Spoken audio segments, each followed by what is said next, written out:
बिस्मिल्लाहिर्रहमानिर्रहीम, अस्सलाम वालेकुम नाजरीन। मैं हूं बाबर हयात और आप देख रहे हैं 24/7 उर्दू न्यूज पर बाबर हयात शो। नाजरीन, अब तक की अहम तरीन अपडेट्स के साथ आपकी खिदमत में हाजिर हूं और आज की बल्कि कल रात की जो सबसे बड़ी अपडेट है जिसने दुनिया एक खेल के ऊपर एक जिसको आप कहते हैं कि एक सनसनी सी तारीख कर दी है, वो है पाकिस्तान के एक एथलीट का कॉमनवेल्थ गेम में एक ऐसा रिकॉर्ड के जिससे बड़े बड़ों की छुट्टी हो गई है और उसने एक हिस्ट्री क्रिएट कर दी है।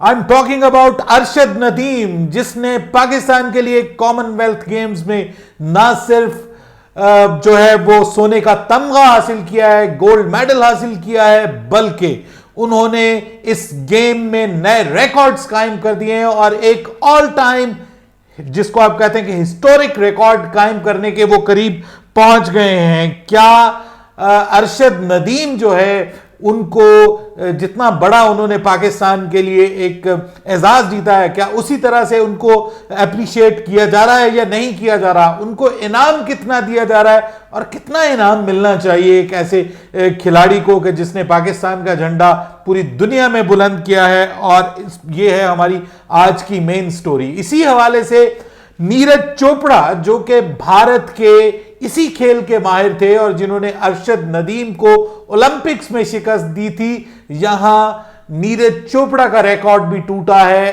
और इस पे नीरज चोपड़ा ने क्या कहा है, उनके रिमार्क्स भी सामने आ गए हैं। खुद कुछ इंडिया में कैसा लिया जा रहा है अरशद नदीम को, इस पे भी आज के इस प्रोग्राम में बात करेंगे। और क्या वाकई पाकिस्तान में ऐसे एथलीट्स को वो कदर मिलती है जो इंडिया में मिलती है, इस पे भी कुछ सवाल उठाएंगे। लेकिन सबसे बड़ी स्टोरी जो इसी वक्त ब्रेक हुई है और वो भारत के लिए है, टीम इंडिया के लिए है। एशिया कप से पहले इंडिया को बड़ा धचका पहुंचा है और एक बड़ा इंपॉर्टेंट प्लेयर इंडिया के स्क्वाड से बाहर हो गया है। इन तमाम मौजूआत पर बात करेंगे बाबर आजम के हवाले से कि कुछ उन्होंने भी अरशद नदीम के हवाले से कहा है। और फिर एक और बड़ी खबर आई है कि दुनिया की एक बड़ी लीग और उसका जो फर्स्ट लिस्ट अनाउंस हुई है उसमें कोई पाकिस्तानी नहीं है और सिर्फ एक ऑस्ट्रेलियन है। इस पे भी हम आज के इस प्रोग्राम में जरूर डिस्कशन करेंगे। और भी कुछ मौजूआत हैं शान मसूद के हवाले से कि उन्होंने भी एक जाते ही कमाल की परफॉर्मेंस दी है और सिलेक्टर्स के जिसको आप कहते हैं कि सिलेक्टर्स को करारा जवाब दिया है। इन तमाम मौजूआत पर बात करेंगे। लेकिन आगे बढ़ने से पहले आपसे गुजारिश कि अगर आप हमारे नए व्यूअर हैं तो प्लीज हमारे इस चैनल को जल्दी से कर दीजिएगा सब्सक्राइब और बेल आइकन को पुश करना मत भूलिएगा। मुझे फॉलो कीजिए इंस्टाग्राम पे @बाबर हयात शो और हमारे पेज को फेसबुक पे लाइक कर लीजिएगा। कल वाली प्रोग्राम में आपको पता है कि मैंने आपको बताया था कि अरशद नदीम जो कि बहुत ज्यादा मशहूर हो गए थे क्योंकि पाकिस्तान और इंडिया के दो एथलीट्स का मुकाबला हुआ था ओलंपिक्स में, अरशद नदीम का और नीरज चोपड़ा का। वहां पे अरशद नदीम जीत नहीं सके थे और नीरज चोपड़ा ने 87.57 मीटर्स का जेवलिन थ्रो फेंका था, नेजा फेंका था और ये वहां पर हार गए थे और बहुत ज्यादा दिल टूटा था पाकिस्तानियों का। लेकिन इस बार अरशद नदीम ने बदला सूद के समेत पूरा कर दिया है। गुज़िश्ता रात कॉमनवेल्थ गेम्स में मुकाबला हुआ, एक बार फिर पाकिस्तान के अरशद नदीम इस जो था वो मुकाबले का हिस्सा थे। और अरशद नदीम, मजे की बात यह है कि 100% फिट भी नहीं थे और मैच से पहले उनके डॉक्टर ने कहा था कि उनकी जो कोहनी है वो 90% ठीक है। लेकिन इस मुकम्मल तौर पर फिट कोहनी ना होने के बावजूद एक ऐसा हिम्मत और हौसला इस जवान ने दिखाया है और पाकिस्तान की शान बढ़ाई है। पाकिस्तान का परचम लहराया है बर्मिंघम में, कौमी तराना बजा और फिर क्या हुआ कि एक ऐसा रिकॉर्ड कायम हो गया कि जो साउथ एशिया में कोई और माई का लाल कायम नहीं कर सका। ऑल टाइम बेस्ट उन्होंने किया। पहला थ्रो फेंका तो वो अपना हदफ नहीं हासिल कर सके, दूसरी ट्राई की, तीसरी ट्राई की, एक ट्राई में वो नाकाम हो गए। फिर आखिर में जो पांचवी उनकी अटेम्प्ट थी उसमें उन्होंने दुनिया को हैरान कर दिया और उन्होंने हिस्ट्री क्रिएट कर दी। कॉमनवेल्थ गेम का टॉप उन्होंने रिकॉर्ड कायम कर दिया और 90.18 मीटर 90.18 मीटर जो है वो उन्होंने दूर जो है वो फेंका और 87.57 था नीरज चोपड़ा का। और इसके अलावा जो वर्ल्ड चैंपियन थे वो भी उनके साथ खड़े हुए थे, उनसे भी उन्होंने ये एजाज छीन लिया और यूं गोल्ड मेडल हासिल किया। कमाल कर दिया जी, कमाल कर दिया। जितनी भी तारीफ की जाए, मियां चन्नू के एक छोटे से गांव से ताल्लुक रखने वाले इस जवान ने पाकिस्तान का सर फखर से बुलंद कर दिया और बड़ा गोल्ड मेडल हासिल किया है। इवन इंडिया में बहुत ज्यादा तारीफें की गई। मैंने इंडियन सोशल मीडिया चेक किया, विक्रांत गुप्ता ने बहुत तारीफ की। उसके बाद फिर सबसे अच्छी बात कि नीरज चोपड़ा जो है, सबसे पहले उनके बारे में बात की हमारे अरशद नदीम ने और उन्होंने कहा कि मैंने नीरज चोपड़ा को बहुत मिस किया वहां पर, और वो भी साथ होते तो मजा आता मुकाबले का। और नीरज चोपड़ा ने भी उनको मुबारकबाद दी और उनको कहा कि नेक्स्ट आपकी जितनी भी जो मुकाबले हैं उनके लिए भी बेस्ट विशेस हैं। So this is very good. Sportsmanship होनी चाहिए, एक दूसरे की जीत को एक्सेप्ट करना चाहिए और एक दूसरे की हार पे ऐसे नहीं करना चाहिए कि जैसे आपने कोई जंग जीत ली है। ऐसा बिल्कुल रवैया नहीं होना चाहिए और ये मुझे बहुत अच्छा लगा। इवन इंडिया में उनको बहुत अप्रिशिएट किया गया, पाकिस्तान में तो खैर अप्रिशिएट किया ही गया। और पाकिस्तान में उनके लिए अभी तक सिर्फ 50 लाख रुपए का ऐलान किया गया जी कि उनको इनाम दिया जाएगा। वजीर आजम उनसे मुलाकात करेंगे और उसके बाद वजीर आजम कितना ऐलान करते हैं अभी इसके ऊपर सबकी नजरें हैं। लेकिन यकीन कीजिए क्रिकेट के ऊपर जो है वो इतना पैसा बहाया जाता है, इतना पैसा बहाया जाता है, लेकिन ये लोग जो पाकिस्तान का नाम रोशन करते हैं इनको वो फैसिलिटीज भी नहीं मिलती। बेचारे कच्चे ग्राउंड्स में से जो है वो ये तैयारी करते हैं, वो वर्ल्ड क्लास फैसिलिटीज नहीं है, उसके बावजूद ये लोग पाकिस्तान का नाम रोशन करते हैं। लेकिन अफसोस कि इनको उस तरह से एप्रिसिएशन नहीं मिलती। मैं ये समझता हूं कि कम से कम इनको इस्लामाबाद के एक अच्छे इलाके में कम से कम एक कनाल का प्लॉट मिलना चाहिए। बिल्कुल ये डिजर्व करते हैं ताकि इनकी फैमिली का जो है वो फ्यूचर कुछ ना कुछ बने।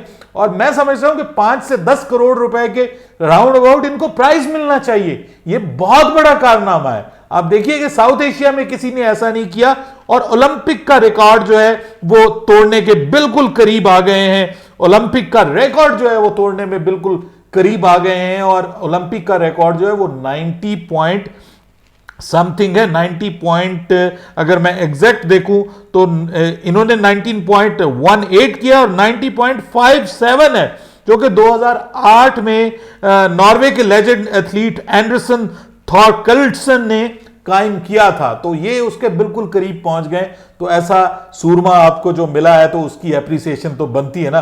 5 से 10 करोड़ रुपया इनाम अनाउंस करो। वजीर आजम साहब आप भी को 2-4 करोड़ का इनाम अनाउंस करो ताकि इस बंदे की हौसला अफजाई हो, इसको प्लॉट दो, इसको घर दो, इसका फ्यूचर सिक्योर करो और इसको अगले मुकाबलों के लिए तैयार करो ताकि लोगों में एथलेटिक्स का जुनून पैदा हो। हम सिर्फ क्रिकेट के पीछे भाग रहे हैं, हॉकी हमने तबाह करके रख दी है, 7वीं पोजीशन हमारी आई है, तो हम सिर्फ क्रिकेट क्रिकेट क्रिकेट। हमारे जो स्पॉन्सर्स हैं उनको भी इस हवाले से सोचना चाहिए। मैंने कल पढ़ा कि नीरज चोपड़ा जो है वो 6 करोड़ इंडियन के करीब सालाना कमा रहे हैं और जब वो जीते थे तो उनको करोड़ों रुपए इनाम मिले थे, तो वो भी अनगिनत। तो जब आप उसका मुकाबला हमारे जो है बेचारे 50 लाख दे के हम समझते हैं कि हमने पता नहीं कौन सा थंब उठा लिया है, तो ये कुछ शर्म करनी चाहिए हमारे उन लोगों को कि जो बड़े ओहदों पे बैठे हुए हैं। पाकिस्तान के इस नौजवान को अप्रिशिएट करो, दूसरों को भी।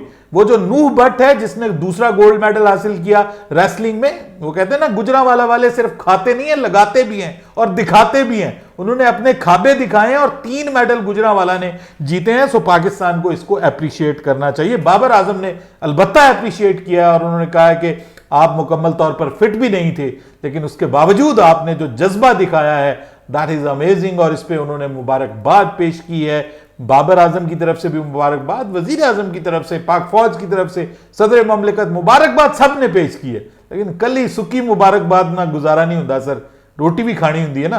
तो आप कम से कम उसका फ्यूचर भी सिक्योर करें जिसने पाकिस्तान का झंडा बुलंद किया है। ब्रेकिंग न्यूज ये है कि इंडिया ने एशिया कप के लिए फाइनली अपने स्क्वाड का ऐलान कर दिया है और इंडिया को जो बड़ा धचका लगा है वो ये है कि इंडिया के टॉप बॉलर बेस्ट बॉलर जो है वो जसप्रीत बुमराह वो एशिया कप से बाहर हो गए हैं unfortunately due to the back injury, बहुत अफसोस हो रहा है मुझे, क्योंकि मजा नहीं आएगा जसप्रीत बुमराह के बगैर, क्योंकि full strength team, full strength bowling attack का अपना मजा था।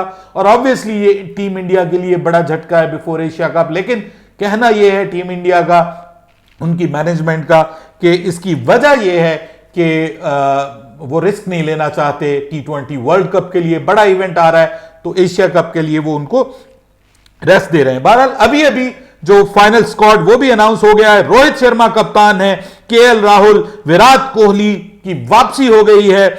इसके अलावा सूर्य कुमार यादव, ऋषभ पंत, दिनेश कार्तिक, हार्दिक पांड्या, रविंद्र जडेजा, अश्विन, भुवनेश्वर कुमार, अर्शदीप सिंह, उसके बाद रवि बिश्नोई, अवेश खान, दीपक हुडा और युजवेंद्र चहल जो हैं वो भी टीम का दोबारा हिस्सा बन गए हैं। लेकिन मुझे हैरानगी इस बात की होती है कि why there is no Mohammed Shami, why क्यों नहीं है? क्या वो भी अनफिट हैं या उनको भी रेस्ट दिया गया है?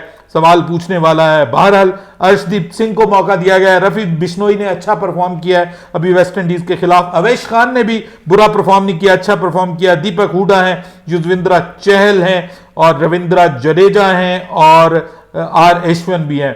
मुझे लगता है कि भुवी जो है वही इस वक्त इनके फास्ट बॉलिंग अटैक को कवर करेंगे। ये तो मैंने आपको बता दिया। बहरहाल बड़ा झटका है जसप्रीत बुमराह का टीम में ना होना, लेकिन विराट कोहली का वापस आना एक अच्छा शगुन है टीम इंडिया के लिए। होपफुली विराट कोहली जो हैं वो कम बैक करेंगे इसमें। शान मसूद ने जबरदस्त परफॉर्मेंस दी है जी। जाते ही इंग्लैंड में डर्बीशायर की तरफ से उन्होंने नंबर 3 पर बैटिंग करते हुए 82 किया है ऑफ 117 बॉल्स और he came to bat at number 3 for Derbyshire and was the last man to be dismissed. उन्होंने अपनी टीम के लिए बहुत अच्छा परफॉर्म किया और उनके बाद जो दूसरा सेकंड हाईएस्ट स्कोर था वो अब आप अंदाजा लगा लें कि वो 27 था। सो उन्होंने सेलेक्टर्स को एक वेकअप कॉल दिया है कि हो जाओ तैयार, जान लो कि क्या सीन है और क्या नहीं है।